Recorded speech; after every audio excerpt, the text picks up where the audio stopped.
বাংলাদেশের নতুন প্রধানমন্ত্রী তারেক রহমান দায়িত্ব নেয়ার পর প্রথম দুদিন দেশ জুড়ে তুমুল চর্চা শুরু হয়েছে। এটা কি কেবল ইমেজ নাকি প্রশাসনিক পরিবর্তনের একটা ইতিবাচক সূচনা?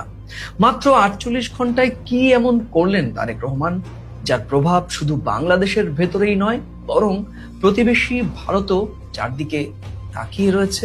প্রিয় দর্শক, আপনারা দেখছেন প্রথম কলকাতার সম্পাদকীয় কলাম সম্পাদকের চোখে। আজ সম্পাদকের চোখ দিয়ে আমরা দেখব ঘটনা, বক্তব্য এবং প্রতীক আর তার রাজনৈতিক এবং আঞ্চলিক প্রভাব। বাংলাদেশের নতুন প্রধানমন্ত্রী ৪৮ ঘন্টায় এমন কি বললেন যার প্রভাব ভারতেও পড়তে শুরু করেছে। চলুন তাহলে আজকের সম্পাদকের চোখের বিশ্লেষণ শুরু করা যাক। So what does Tariq Rahman?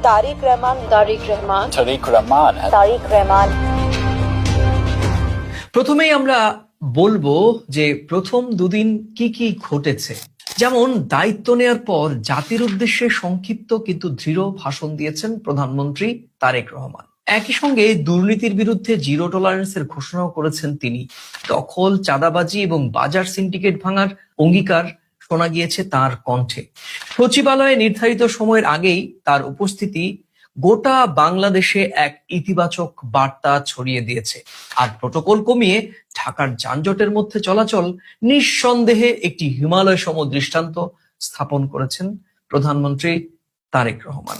এক্ষেত্রে ট্রাফিক শৃঙ্খলা নিয়ে সরাসরি তার বার্তা না হলেও নিজে যখন প্রটোকল কমিয়ে ঢাকার যানজটে ঘুরে বেরিয়েছেন তখন নিঃসন্দেহে ট্রাফিক শৃঙ্খলা নিয়ে তার বার্তাও স্পষ্ট।